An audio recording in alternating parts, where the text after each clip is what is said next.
Next on Max TV, we preview Clottey, Cotto, and we have news and notes coming up on the next round. And welcome to the next round. Steve Kim joined as always by Gabriel Montoya. Another jam-packed show. We begin round number 1 from the famed Madison Square Garden in New York for the WBO welterweight title. Puerto Rican superstar Miguel Cotto, with a record of 33-1, takes on the always tough Joshua Clottey with a ledger of 35-2. Gabriel, I like this fight. I think this is a legitimate matchup of 2 of the top 5 welterweights in the world today. Yeah, the best thing you can say about this fight is that it's pretty much a 50-50 fight where it's not too sure who's going to win. Coming into the fight, I think Cotto is more of the well-rounded fighter. He shows he can fight southpaw, he can fight orthodox. He's not only fought elites, but he's beat them, but he's also lost to them.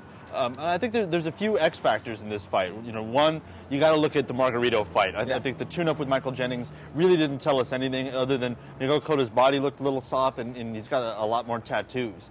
And then you look back over at Clottey. Here's a guy that he went the distance with Margarito, but he was winning for 4 rounds, and then he started to fade a little bit. Can he find that other speed in this fight? And then to me, the third factor is that all the rumblings of Cotto maybe leaving Top Rank. And then they've matched him with their guy that's always been a dark horse, guy always been in the shadows, Josh Clottey. And you get the sense that maybe they're looking to leave with the champion one way or the other in this fight. Bob Arum has addressed that, and he says that everything is hunky-dory between the two parties. Of course, what else is he going to say? I think it's interesting that Miguel Cotto, you take a look at that Michael Jennings fight. That wasn't even a tune-up. That may have been a fill-up at the gas tank, not even a full tank of unleaded. I think that he was such a non-threatening factor that you almost have to throw that performance out. The one thing that is dangerous about Joshua Clottey, I don't think he's a special fighter. He's not a great fighter. Does not have the dimensions of Miguel Cotto. But what he is 2 things. He's heavy-handed, and he is physically rock solid. I think if I'm Joshua Clottey, from the very beginning, you have to think Puerto Rican Day Parade weekend, full house at the Madison Square Garden. I think the one word that has to be in his mind the whole time for all 36 minutes, pressure. Yeah, I think pressure. And, I think there is one thing. Granted, he's kind of a basic guy. He throws the 1-2. He comes forward. But one thing I think he does really well is he guards his body. He's got really long arms. He uses that shell defense, and he kind of moves forward like a slow-moving tank. And for Miguel Cotto, a lot of his offense comes off of that body attack. He's not a heavy, one punch and knock you out kind of guy. He needs to build a foundation with the body attack and then kind of slowly work upstairs. And we saw against Margarito that when you take away that body attack, it's like taking away some team's running game. And all of a sudden he's left with, just kind of go for the deep ball. And we saw what happened, man. He threw it in the end zone and nothing happened. Nobody caught it. I don't think that Margarito and Clottey are alike in a lot of facets, but one thing they both are very strong physically. And I thought Miguel Cotto and that Margarito fought boxed brilliantly for the first half of the fight, but there came a point where the boxing became a full-scale retreat, where all of a sudden he started to go uphill, and you saw his legs kind of fade. If you're Joshua Clottey, you've got to knock this guy back on his heels. And the one thing I like about the hitter, like most Ghanaian fighters of the past, like Azuma Nelson, Ike Corte, and David Cote, Ben Taki, physically chiseled out of marble. They're very strong, and they usually catch very well. I think that is a factor. Here's the thing, though. You take a look at dimensions and versatility. You look at the fact that every close round, I know both guys are promoted by Top Rank, and Joshua Clottey told me last week, there's no way Bob Arum is going to screw me. He may be right, but he's not going to necessarily get the benefit of the doubt in front of 20,000 New York Ricans. I was this close to ordering the upset special, but I looked at the menu and I said, you know what? I'm going to stick with the meatloaf. I'm going to take Miguel Cotto 7 rounds to 5, 115-113 in what is a very, very close, competitive fight. Wow. Actually, you're leaving me on an island, Steve, because but not the island of Puerto Rico. Yeah, absolutely. No, I'm taking Clottey, man. I'm taking Clottey in a war. I'm taking Clottey by split decision. I know he's in other guys, not even in his backyard. He's in his front yard with his whole family there. But I think he's the X factor for me. The thing that's hard to bet on, but I'm going to bet on it anyways, is hunger. This guy's been living in the shadow of Margarito and Cotto for years. He says he knows Bob Arum is not going to screw him. Well, he's been screwing him for years. I think this is his shot. This is like what Apollo Creed said, there is no tomorrow. I think that's going to propel him forward. He's going to find another gear for at least a few rounds that are going to get him that split decision. I think the one thing about Joshua Clottey that is scary from this standpoint is that he's never been hurt physically. I don't think I've ever seen him really knock back on his heels, and he's a guy that's going to come out, and he's going to be strong physically. He's going to protect that body. But I just wonder, is Joshua Clottey one of these fighters who's very, very good, who at the highest rungs of the sport just can't get across the finish line? He finds ways to lose fights. I think this will be a competitive fight, but I think Miguel Cotto's versatility, and I also believe the promotional factors and the home canvas advantage favors Miguel Cotto. So when we come back, we take a look at round 2. We go to news and notes. And we are back with news and notes on the next round. Steve, Kim, Gabriel Montoya talking boxing. There will not be a David Haye sighting on June 20th. David Haye has pulled out of his June 20th date with Vladimir Klitschko. So in the meantime, Vladimir Klitschko will now defend his IBF belt against Ruslan Chagayev. Couple of things. Number one, I need to get a clarification. I'd like to see some proof from David Haye. Just what in the hell did he injure? Was it his back? Was it his wrist? Ankle, shoulder? Did he have swine flu? Did he have the heebie-jeebies? Did he have cooties? No one is really sure. The story keeps changing when it comes to the Haymaker. I think he was hanging out with Oleg Moskiev and maybe caught some of that contagious Russian back flu that kept him from fighting Rockman all those years. From my sources at Sauerland, what I'm hearing is it is the back, although there is some suspicion that maybe they've chosen the back because it's the hardest thing to diagnose and to have come up on an X-ray.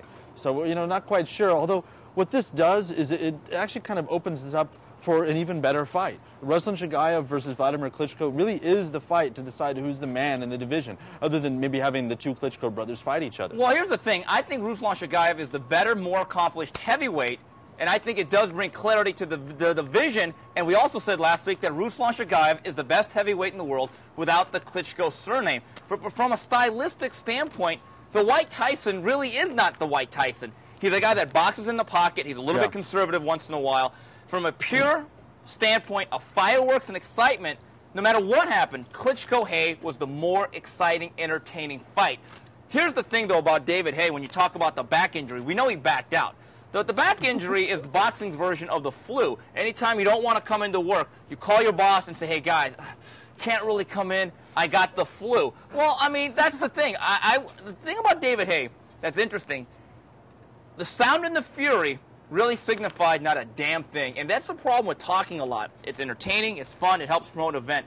But a couple of people have told me, Steve, we don't want our fighters talking that way, even if they mean it for one reason. You put a lot of pressure on yourself, and things like this. Right now, David Haye doesn't have egg on his face. He has about 15 omelets. Yeah, he actually had a whole flock of seagulls just go by and just drop them like B-52 bombers. What are you going to say? It was the heavyweight fight with the most heat, but I'm going to go with the high road. I'm going to go with the optimist route, and maybe that HBO can take David Haye and maybe take Chris Arreola if he can get into a shape other than Pear, and put them together. And then we get two guys that will talk a lot of mess heading into the fight, will generate some more heat, and actually kind of earn their spot, earn their title shot. Whereas before, David Haye came from the cruiserweight division. He doesn't have the greatest resume in the world, and he went straight to a title shot and hadn't really earned it. And now he's got to get back in line because the winner of Klitschko versus Chagayev has got Alexander Dimitrenko as a mandatory, and they've got Alexander Povetkin as a mandatory. So it looks like, David Haye's title shots have come and gone just like David Carradine. Wow. You went to the David Carradine route. Too soon? Well, too soon, yes. I don't even think the body's warm. Here's the thing about David Haye. You're absolutely right about what he actually accomplished in the heavyweight division.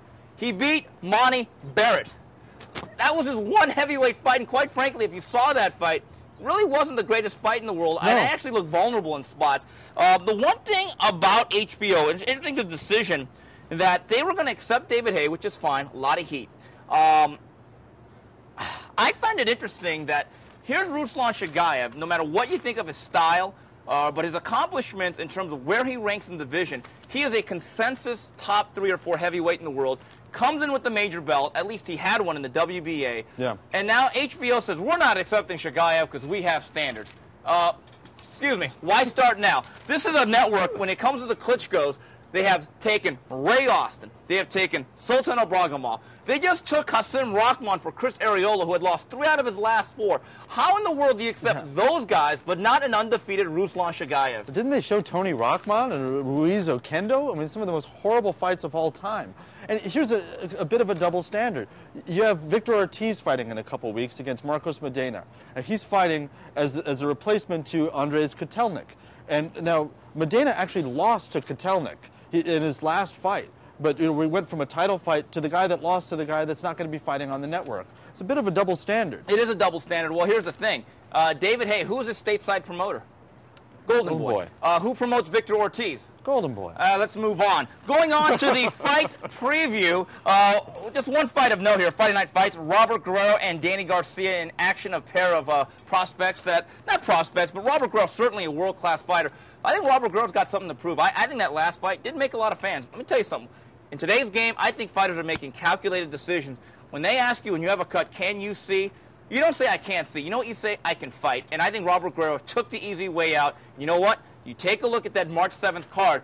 Before he became all TI, James Kirkland had big slots. He was going to be on undercards of major pay-per-view shows and an HBO date. And you look at Victor Ortiz, who we just mentioned. He's going to be fighting here in about 3 blocks in about a couple weeks on HBO. Yeah. Robert Guerrero got sent down to AAA. Yeah. That's the reason why. Yeah, he's sitting on ESPN. It is exactly what we said after the fight. Was that when you make a decision like that, sure you're maybe saving your health, you're living to fight another day, but you're not gaining any fans for another day. So yeah, he's going to have to retool. He's got, I think this is the 3rd replacement opponent. Yeah. So Action Jackson Asiku is not actually going to pose much of a threat to him. He's been working with Chris John here in California. He was out here sparring with him, and that's the reason that he was available. I think Guerrero, if he really wants to make a statement, he's got to come out. He's got to come out hard and get this guy out of here in 3 to 5. Well, we are a very forgiving society. I mean, you could do anything, and it's what I call the R. Kelly syndrome. You could literally do some of the most gross, disgusting things to people, but if you produce, people will overlook that and they will forgive you. That's the same thing with Robert Guerrero. 3 fights from now, if he's putting on highlight reel knockouts, what happened March 7th against that Indonesian fighter, Duad Yordan, will just be a blip on the radar. But what you said about making tough decisions, we like fighters and we admire fighters, no matter how flawed they are, like Diego Corrales or Arturo Gatti, when they make choices that we wouldn't make. It is counterintuitive to get hit over and over again and to make that sacrifice when they say, are you cut, can you fight? And you say, yes, I absolutely want to fight, to put your health at danger. This is the fight game. This is a hurt business. And we like fighters to act like gladiators, not businessmen. And I think there was a sense that he was having a tougher time with Air Jordan than he thought he was going to have, and he took that trap door, and he is paying the price. And it's been a harsh lesson for him, Gabe. It's been a really harsh lesson. You can see it in his interviews in the press. He's a bit defensive. And I think he realizes the mistake that he made. I mean, you bring up Diego Corrales. I mean, here's a guy in the Casamayor fight where the mouthpiece was literally coming through his lip, and he was arguing, just give me one more round. That's what we want in a fighter. I mean, we don't want a guy that looks for the way out, says, oh, I'm seeing my own blood in a puzzle in front of me. Peace, I'm out of here. I'll never forget that night. His mouth was spurting blood like Old Faithful. I mean, it was an absolute geyser, and the way he reacted let me know that he won a fight. In fact, you take a look at Vitaly Klitschko. He rehabilitated his image and his perception right here at the Staples Center. His eye was literally hanging out, it seemed, like one of the worst cuts in the history of boxing against Lennox Lewis, I believe, in 2003. Right. And he was willing to fight on, because that's what we want to see. You make that sacrifice, or as Teddy Atlas says, you make that covenant and that pact to go on and act like a fighter. And I think this has been a harsh, harsh lesson for the Ghost, Robert Guerrero. Wrapping it up here with Tidbits, August 22nd, this fight is being talked about for HBO's Boxing After Dark. Juan the Baby Bull Diaz could be coming up against Paulie Malignaggi. And then Cuban standout Guillermo Rigondo, he is to be trained by Freddie Roach at the Wild Card Boxing Club. And then on June 27th, it looks like Showtime has this fight. IBF middleweight champion Arthur Abraham takes on Mahir Oral. Juan Diaz, if you're the Baby Bull, I got to tell you, even though this guy's a naturally bigger fighter at 140, if you're Willie Savannah and Golden Boy, you could not have found a more perfect comeback opponent than the soft-punching Malignaggi, in my opinion. Yeah, I mean, he's going to give you a lot of the things that Juan Marquez gave Diaz and gave him trouble with, in that he's going to move, he's going to give angles, and he's a technically sound guy. The thing that's great about Malignaggi is he will, at times, stay in the pocket and fight with you, but he has pillows for hands. And so it's a perfect kind of fight. You know, he gets to work himself up against a guy that's a pure boxer and get his confidence back, but he has no danger of getting knocked out in this fight. Yeah, if you're looking for an opponent for the Baby Bull, you're looking for a guy that has a big name, is going to give you some rounds, but beyond that, cannot punch. And Paulie Malignaggi, he is a wiffle ball bat compared to a lot of the Louisville sluggers. I think if you're Willie Savannah, this is the fight you absolutely want. Yeah. Guillermo Rigondeaux, you got your first look at him a couple of weeks ago on Friday Night Fights. Yeah. A heavy, heavy-duty resume as an amateur. I think it's great that they're making the commitment right now and not 10 fights from now to get a real world-class professional trainer. And you know what? Freddie Roach has a pretty decent reputation with hard-hitting southpaws, doesn't he? Yeah, I think it's a really nice fit. And you know what's beautiful about it is that it's immediately going to plunge him into the world of pro boxing. You know, he's with that many amateur fights, he's going to have a ton of amateur habits that you're going to need to break right off the bat. And there's very few places where you can find more competitive sparring than the wild card. He's going to be thrust into that room and into the tiny back room, and he's going to be, you know, basically out of the frying pan and into the fire. It's going to be great for him. Another factor is I go back to the situation with Joel Casamayor about a decade ago. Mm-hmm. You have to take a lot of these Cubans out of Miami.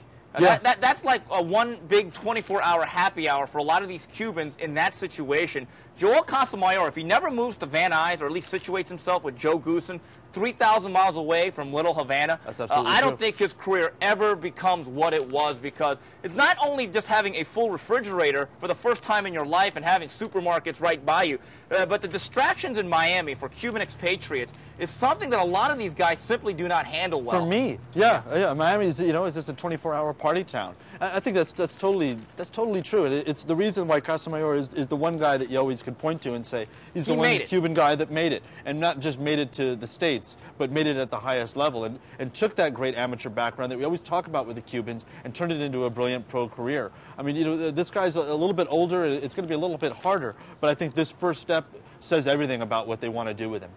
Gabriel, taking a look at Arthur Abraham, you know, I give the guy credit. Him and his promoters are keeping him busy. But Mahir Oral, I got to tell you, I'm in the business. I've never heard of the guy. The one thing that I would like to see within the next 6 to 9 months, and I don't think the time frame works for this year, Kelly Pavlik, it looks like they're trying to reschedule the Sergio Mora fight for the fall. He has just re-inked with Top Rank. Right.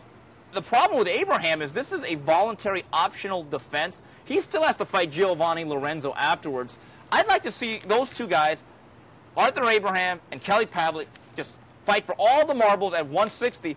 Here's a problem, Gabe. It's not going to happen for a while. No, it's not going to happen for a while, and I think that's bad for Arthur Abraham. He's not making the weight very well, and I almost get the sense that this might be, you know, one of those. It's a voluntary defense. He might hit 162, and then they work out a deal. But he's been having trouble since all the way back to the first Edison Miranda fight. You know, there was some question as to whether he actually did make weight in that fight, and he's looking more and more drained. I think when this fight happens, if it happens at 160, it's not going to matter as much, and you can be able to point to that excuse and say, well, he's not the fighter that he should have been. Maybe this fight, you know, in a year, if it happens, or a year and a half or 2 years, is going to have to happen up at 168, and we're never really going to get total clarity at 160. Yeah, well, we'll see. And this weekend I will be in New York, and Gabe, you know, I love the real fights that take place outside of casino venues, and you got to hand it to Top Rank. Gabe, there's going to be 19,000 people packed on Puerto Rican Day weekend, and I think it's going to be a fantastic atmosphere. For all you fans out there, if you've never been to a big fight atmosphere, when you go to a fight in New York, anywhere on the East Coast with a big Puerto Rican star, whether it's Felix Trinidad, even Ivan Calderon, I think soon it'll be Juan Ma Lopez. That is one of the great experiences that you will ever have as a boxing fan, is being there for a big Puerto Rican fight. Yeah, you can't buy anything like that. Now, I still haven't made my trip to Mecca to the Garden yet. You know, I wasn't a boxing writer when Tito Trinidad, the last big Puerto Rican icon, was going strong, but I can't wait till the time that I actually get to see it. I mean, I've had a taste of it, you know, just seeing Pacquiao, you know, in his last like 6-7 fights, and you see, you know, you've got tons of Filipinos there. I was there. My first one was Morales versus Pacquiao 3, and the roof about blew off the place when Morales hit the canvas. There really is nothing like it. So there you have it for this week's edition of TNR on behalf of Gabriel Montoya and the rest of Max Boxing. To the next round. Goodbye, everybody.